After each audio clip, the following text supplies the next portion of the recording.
berdikari, yes, yes, yes. Kongo berdikari, yes, yes, yes. Kita berjumpa lagi pemirsa RBTV di rumah dalam acara Info Seniman. Yang pada kali ini saya sudah ada di studio seorang seniman yang mungkin Anda sudah tidak asing lagi. Nanti Anda harus terus menyimak acara ini dan pasti Anda akan memperoleh sesuatu yang sangat berguna bagi Anda semuanya. Nah pemirsa, dunia politik dengan dunia seni itu bisa jadi dua pisau yang berbeda kalau kita mencoba untuk menganalisanya. Dunia politik sering dikatakan, bahkan Bung Karno pernah mengatakan bahwa politik itu kotor. Tapi senilah yang membersihkan politik itu sendiri. Nah, kali ini saya menampilkan seorang pelukis yang punya pengalaman panjang di bidang politik, bahkan mencapai puncaknya. Tapi kali ini beliau sangat suntuk sekali dengan seni. Dan kali ini dia boleh dikatakan sebagai seorang pelukis profesional. Nah, kali ini langsung saja saya bertemu dengan Pak Toto Sudarto. Beliau adalah dulu mantan Wakil Bupati Bantul, Yogyakarta. Nah, sampai ketemu Pak. Apa kabar Pak Toto? Alhamdulillah. Baik. Mungkin Pak Toto, pemirsa di rumah ingin tahu banyak tentang Pak Toto. Meskipun saya yakin pemirsa juga sudah banyak yang tahu tentang Pak Toto, karir di bidang politiknya. Tapi di bidang seni, saya yakin banyak yang belum tahu juga Pak. Pak Toto perlu menceritakan perjalanannya seperti apa Pak, dari dulu sampai sekarang yang akhirnya Pak Toto jatuh pilihan pada seni lukis ini Pak. Mungkin perlu diceritakan Pak, monggo Pak.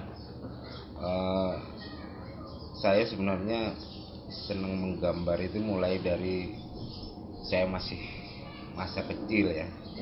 Masih kanak-kanak Pak ya? Ya SD, SMP, SMA.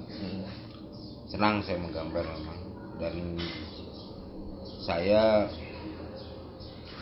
di Akabri pun saya di bagian dekorasi. Oh gitu Pak ya? Saya sama Aspes Kasau sekarang Pak Marskal Muda Jadiono. Itu angkatan berapa Pak di Akabri? Angkatan 77. 77 ya? Jadi liting lulus itu, kalau di Akabri kan liting lulus tahun 1977. Akabri udara Pak ya? Akabri udara. Ya. Nah itu saya bagian dekorasi bersama Marskal Muda Jadiono yang jadi Aspes Kasau sekarang ini ya. Beliaunya juga senang melukis juga. Dan sampai sekarang juga senang melukis.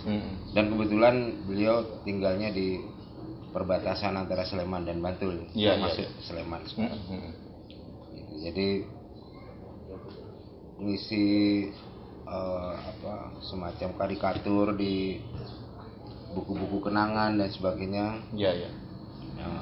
Bersama Pak Jadiono itu. Rencananya juga beliau nih begitu pensiun mau melukis. Mau melukis juga ya Pak?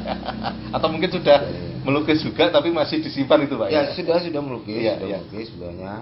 Jadi begini, kalau kita melihat ke belakang zaman raja-raja dulu, bahwa calon seorang pemimpin dulu selalu dikenalkan dengan seni ya. Apakah ada seni tari, seni gamelan, ataukah seni musik. Ya. Bahkan raja itu ada semacam keharusan menciptakan suatu tarian gitu ya, seperti yang diciptakan oleh para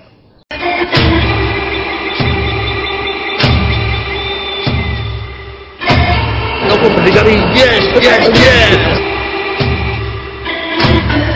Kongo berdikari, yes, yes, yes. Saya ingin tanya Pak, ketika Bapak mempunyai background sebagai seorang tentara, sebagai seorang angkatan udara ya, itu apakah itu pengaruhnya besar nggak dalam karya seni ini Pak? Artinya misalnya yang menyangkut kedisiplinan atau yang menyangkut apa gitu. Ya. Jadi begini, kan karakter seseorang itu terbentuk mulai dari kecil ya. Jadi ada karakter bawaan, kemudian karakter ini ditambah, dipupuk dan sebagainya dengan pengalaman-pengalaman yang ada kan. Ya. Tentunya pengalaman-pengalaman ini menjadi hadis di sini kan. Ya, ya. Nah, ketika dia menangkap suatu objek, kita masukkan, pasti di sini akan diolah oleh diolah oleh diri kita ini sesuai dengan karakter saya. Itu saya tumpahkan di dalam kanvas, sehingga itulah yang terjadi kan begitu. Ya. Seperti ketegasan garis saya keberanian, apakah itu jadinya bagus apa tidak. Saya tadinya tidak terlalu berpikir, tidak pikir itu gitu. Mengalir begitu saja Pak ya. Begitu saja saya goreskan. Saya memilih warna pun sesuai dengan apa yang di dalam saya tanpa saya pikir terlalu rumit gitu. Iya. Ya, saya senang ambil ini, saya itu langsung saya buat kan gitu. Nah, dengan saya banyak belajar, Kang Wawan almarhum juga. Ya. Kang Wawan itu putranya Pak Indra Gunawan. Ya. Yang akhir-akhir ini sudah juga belajar sama Mas Widodo. Mas Widodo itu pelukis yang dia mengekspresikan lukisannya tanpa peduli kepada bagaimana hasil jadinya dan sebagainya.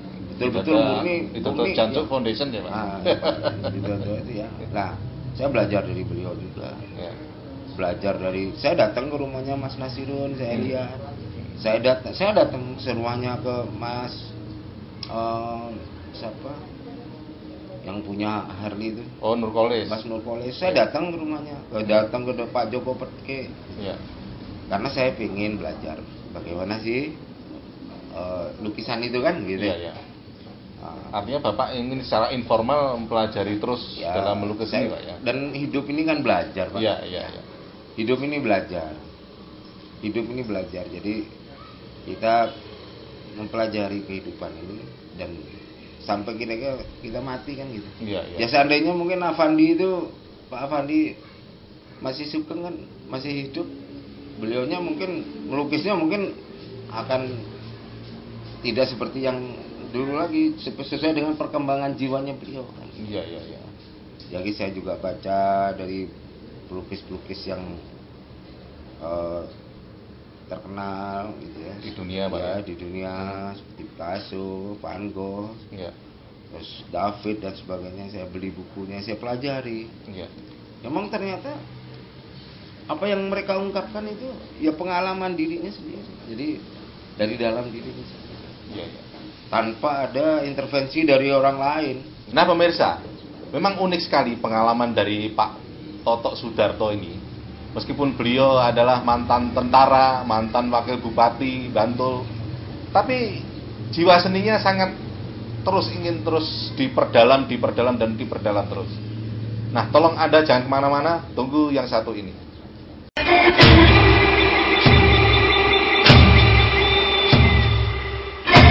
Kamu berdikari, yes. Kamu berdikari, yes. Dan kalau dari sisi karyanya Pak Toto, itu Pak Toto ingin memberi pesan apa Pak? Artinya secara politik, karena Pak Toto kan punya jam terbang yang cukup panjang untuk itu. Ya, pengennya begini. Jangan bangsa ini setiap ganti pemimpin ganti layar, ganti cerita gitu ya. Iya. Dari awal, dari orde lama dipimpin Bung Karno. Iya. Jangan begitu orde baru dihancurin semua yang orde lama. Padahal itu di situ ada sisi baik pasti ada sisi baik. Ada tonggak-tonggaknya yang ngasih kokoh sebetulnya Pak ya. Itu pasti ada sisi baik. Nah, sisi baiknya diterusin, gitu kan? Ya sisi jeleknya direvisi, ditingkatkan kan gitu. Iya. Orde baru. Pak Harto tidak semuanya yang dikerjakan Pak Harto jelek. Bahkan banyak sekali yang bagus yang bisa dirasakan oleh rakyat. Jangan diganti oleh reformasi terus dibubar semua, dihancurin. Program KB dihapus. Lah kapan kita mau maju kan gitu ya? Lah coba difikirkan dengan tenang, dievaluasi. Gimana yang bisa harus kita teruskan? Sehingga seperti contohnya Repelita dulu kan. Kita bisa tertata benar setiap 5 tahun, bahkan ada jangka pendek, jangka panjang. Sehingga program yang dari pusat itu bisa di antara bottom up dan top down ini bisa menyatu menjadi satu program jangka panjang yang berkesinambungan. Nah, jadi jangan ganti pemimpin nggak seneng warna merah dihijaukan, nggak seneng warna hijau dimerahkan, nggak seneng warna merah dikuningkan, kuning semua, tidak semacam. Jadi yang bagus dari kepemimpinan yang lama diteruskan. Lah ini tadi kembali lagi nganggo rasa. Jadi nggak pakai karep. Jadi kalau pakai karep, akhirnya kan semua merasa benar, semua merasa kuat, semua merasa pinter, merasa bersih gitu. Nah, ini kaitannya kalau menurut saya kaitannya ya, ketika para pemimpin ini tidak harmonis, karena kita ini bagian dari kosmos. Masyarakatnya juga tidak harmonis. Alam pun ikut tidak harmonis. Jadi kalau pemimpinnya harmonis dengan rakyatnya harmonis segala macam, insya Allah semuanya akan jadi bagus. Gitu. Kalau satu sama lainnya gontok-gontokan, rebutan kekuasaan tanpa memikirkan kepentingannya rakyat, kan gitu. Akhirnya rakyat yang dikorbankan juga itu, Pak. Kan gitu. Jangan semacam itu. Sedikit tanya lagi juga.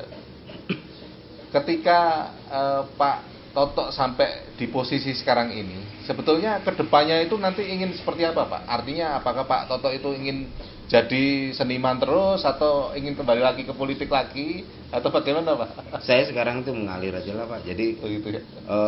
Yang saya hadapi sekarang, karena saya lebih enjoy gitu ya, lebih senang, lebih tentrem, lebih tenang. Saya melukis, ya saya akan melukis kan gitu ya. Dan mungkin lebih merasa bisa jujur melalui lukisan, Pak ya. Jadi saya merasa happy lah gitu ya. Jadi mungkin bisa tampak di wajah saya, mungkin saya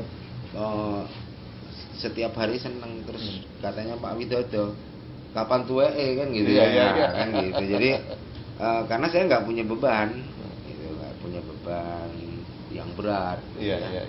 Jadi apa yang saya kerjakan ini, karena saya juga sekarang mungkin tidak bisa juga dilakukan oleh semua orang, karena anak saya dua sudah satu di Jakarta, ya sudah mandiri. Tapi ada yang hobi melukis juga nggak, Pak, putranya?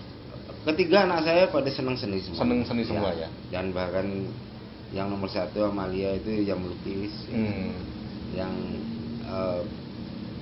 Bulan juga dengan kerajinannya dia juga membuat sesuatu, dan Maulana juga sedikit. Bahkan istri saya senang nyanyi kan. Gitu ya kan. Jadi ini jadi seniman. Saya dulu sama Bang Aswar itu mau bikin film itu. Mau bikin film itu waktu saya masih pangkat kapten itu. Gitu, Pak ya. Kenal Bang Aswar itu tahun 83 kalau Ya itu saya sudah kunjung ke sana kemari. Jadi tentang seni ini bukan saat-saat ini saja saya. Oke. Berarti sampai ke depan pun akan terus berseni terus. Saya kalau itu tidak akan hilang. Insya Allah saya kondisi gimana pun saya tetap akan melukiskan. Ada banyak pelajaran yang bisa kita ambil dari seorang Toto Sudarto, baik dari kacamata politik maupun kacamata seninya. Namun dalam perbincangan yang sepintas ini, saya yakin Anda juga akan memperoleh banyak referensi juga, terserah Anda. Namun akhirnya saya, Argo Pratomo, harus memisahkan diri dengan Anda. Akhirnya selamat malam dan sampai jumpa.